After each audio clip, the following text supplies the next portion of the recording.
आपको क्या लगता है कि पौधों के जीवन के लिए सबसे आवश्यक पदार्थ कौन सा होता होगा? सोचिए सोचिए। जी हाँ, सही पहचाना आपने। ये है पानी। पौधों के जीवन के लिए पानी बहुत अधिक महत्वपूर्ण होता है। बीजों के निर्माण के लिए, फलों के निर्माण के लिए और पौधों के स्वास्थ्य को बनाए रखने के लिए पानी बहुत अधिक महत्वपूर्ण होता है। और तो और पानी की मदद से ही पौधे जो हैं वो मिट्टी से पोषक तत्वों का अवशोषण कर पाते हैं। क्या आप जानते हैं कि पौधों का 90% से अधिक शरीर पानी से ही बना होता है। बीजों के अंकुरण के लिए भी पानी बहुत आवश्यक होता है और साथ ही साथ पानी जो है वो अधिक तापमान से भी फसलों की या पौधों की सुरक्षा करता है। अब हम पौधों तक इस पानी को पहुंचाएं, ये सुनिश्चित कैसे करेंगे? हम ये सुनिश्चित करेंगे सिंचाई के द्वारा। सिंचाई या इरिगेशन। अब आप पूछेंगे कि ये सिंचाई क्या होती है? सिंचाई का सीधा सा अर्थ होता है फसलों को या पौधों को पानी देना। पानी देना, ये तो बड़ी आसान सी बात लगती है। इसमें ऐसा महत्वपूर्ण क्या है? तो सिंचाई का अर्थ होता है फसलों को सही समय और सही मात्रा में पानी देना। अब आप कहेंगे ये सही समय और सही मात्रा ये कौन बताएगा? तो सही समय और सही मात्रा का निर्धारण कुछ खास बातों पर निर्भर करता है, जैसे कि फसल की किस्म कौन सी है। चावल के लिए पानी की बहुत अधिक मात्रा की आवश्यकता पड़ती है, पर गेहूं की फसल में पानी की तुलनात्मक रूप से कम आवश्यकता पड़ती है। इसी तरह से मिट्टी का प्रकार, अगर मिट्टी रेतीली है तो उसमें पानी ज़्यादा लगता है, लेकिन दोमट मिट्टी में पानी तुलनात्मक रूप से कम लगता है।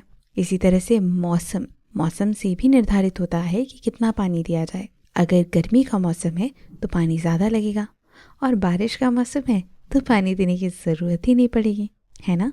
तो फसल की किस्म, मिट्टी का प्रकार और मौसम, ये कुछ ऐसे घटक हैं जिनसे पानी का सही समय और सही मात्रा का निर्धारण होता है।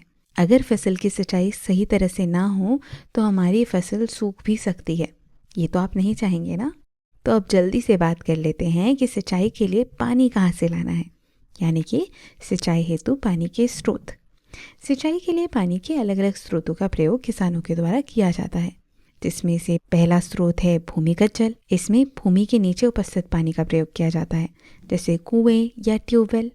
दूसरा स्रोत है सतही जल, यानी कि भूमि के ऊपर जो पानी उपलब्ध होता है उसे हम ले लेते हैं। इसमें आती है नदी, तालाब और नहर आदि। और इन दोनों के अलावा कुछ नए तरीके भी हैं जो कि आजकल इस्तेमाल किए जा रहे हैं। इन्हें हम कह सकते हैं अपरंपरागत स्रोत, क्योंकि इनका प्रयोग परंपरागत रूप से नहीं किया जाता था। तो इसमें आता है बारिश का पानी और उपचारित जल। उपचारित जल यानी कि जो जल हम पहले से प्रयोग कर चुके हैं, अपशिष्ट जल या सीवेज का पानी, उसे उपचारित करके यानी उसे साफ करके उसका प्रयोग सिंचाई के लिए किया जाता है। किसानों द्वारा पानी को निकालने और फसलों तक ठीक तरह से पहुंचाने के लिए कई अलग अलग तरीकों का प्रयोग किया जाता है।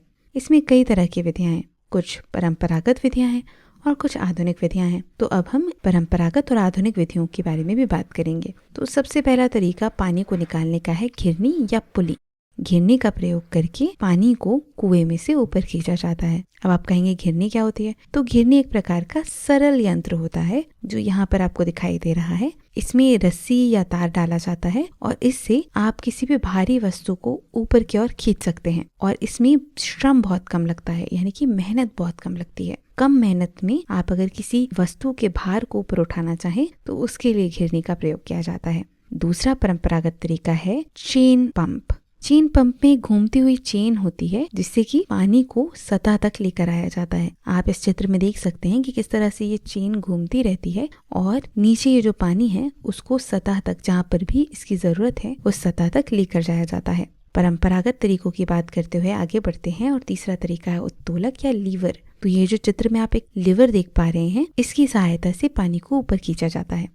आप पार्क गए होंगे तो वहाँ आपने सीसॉ जो झूला होता है वो तो झूला ही होगा ना। तो इस उत्तोलक में भी इसी प्रकार से पानी को खींचा जाता है। अब ये जो तीनों परंपरागत तरीके हैं, घिरनी, चेन पंप और उत्तोलक, इसमें जो ये मेहनत लगती है वो या तो इंसान करते हैं या फिर इसके लिए जानवरों का प्रयोग किया जाता है।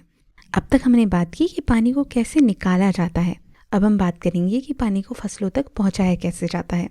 तो इसके लिए जो परंपरागत विधि इस्तेमाल की जाती है उसे कहते हैं फरो सिंचाई। फरो सिंचाई में ये जो कुछ नहरें या नालियाँ जैसी दिख रही हैं ना, ऐसी नालियाँ बनाई जाती हैं खेत के अंदर, और इन नालियों में बहते हुए पानी के द्वारा सिंचाई की जाती है। तो ये नालियाँ कुछ इस प्रकार से बनाई जाती हैं कि इसमें जो पानी बह रहा है वो सभी पौधों तक पहुँचता है और उनकी सिंचाई हो जाती है।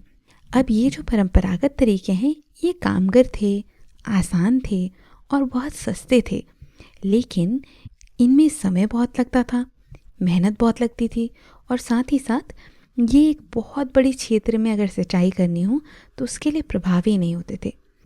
लेकिन समय के साथ तकनीकी बदलाव आए, विकास हुआ और इन्हीं विधियों का आधार बनाकर कुछ नए और आधुनिक तरीके खोजे गए जिससे कि सिंचाई का काम आसान हो सके। तो चलिए अब कुछ आधुनिक विधियों की बात करते हैं। पहला है स्प्रिंकलर विधि या स्प्रिंकलर सिस्टम। स्प्रिंकल का मतलब होता है छिड़कना, है ना। तो यहाँ पर पाइप में कुछ नोज़ल लगे होते हैं जिससे पानी का छिड़काव किया जाता है, और ये असमतल भूमि के लिए बहुत अच्छा होता है। यानी कि अगर जो ज़मीन है वो थोड़ी ऊंची नीची है, इस तरीके से वहाँ पर भी आसानी से सिंचाई की जा सकती है। इसके लिए जो पानी है वो नदी या कुएं से लिया जाता है और मोटर पंप की मदद से इसे पंप कर लिया जाता है।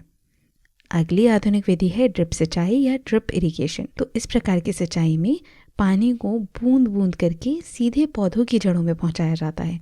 इसमें पानी की बहुत अधिक बचत होती है क्योंकि पानी को सीधे पौधों की जड़ों में पहुंचाया जा रहा है, और वो भी बूंद बूंद करके। ये विधि उन स्थानों में बहुत कारगर होती है जहाँ पर आमतौर पर पानी की कमी होती है। इस विधि के लिए भी जो पानी है वो नदी या कुएं से आता है और उसे मोटर पंप की मदद से पंप किया जाता है।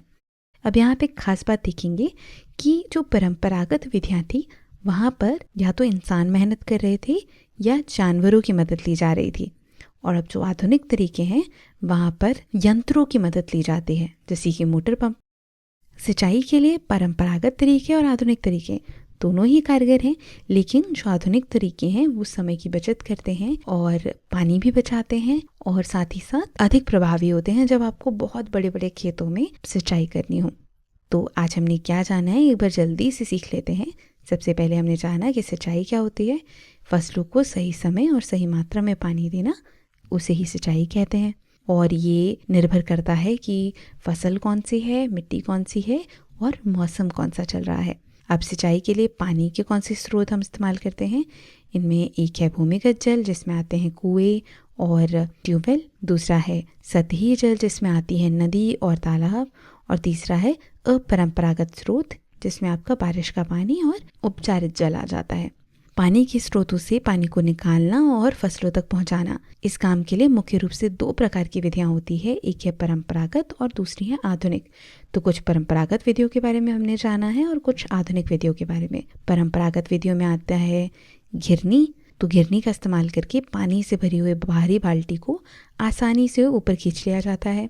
दूसरा है चेन पंप, घूमते हुए चेन की सहायता से पानी जो है वो सतह तक ऊपर लाया जाता है। और तीसरा है लीवर। तो सीसो वाला जो झूला होता है उसकी तरह से दूसरी तरफ आप श्रम लगाते हैं, मेहनत लगाते हैं, और एक तरफ से पानी ऊपर आ जाता है। अब सिंचाई के लिए जो परंपरागत विधि इस्तेमाल की जाती थी वो है फरो सिंचाई, जिसमें खेत के बीच में नालियाँ बनाई जाती है और इस नालियों में से बहते हुए पानी से पौधों तक पानी पहुँचता है। सिंचाई की कुछ आधुनिक विधियां हैं जिसमें पहली है स्प्रिंकलर विधि, जिसमें पाइप में लगे नोजल की सहायता से पानी का छिड़काव किया जाता है और ये असमतल भूमि में बहुत कारगर होती है। और दूसरा है ड्रिप इरिगेशन या फिर ड्रिप सिंचाई। तो इसमें पानी को बूंद बूंद करके सीधे पौधों की जड़ों तक पहुंचाया जाता है। इसमें पानी की बहुत अधिक बचत होती है।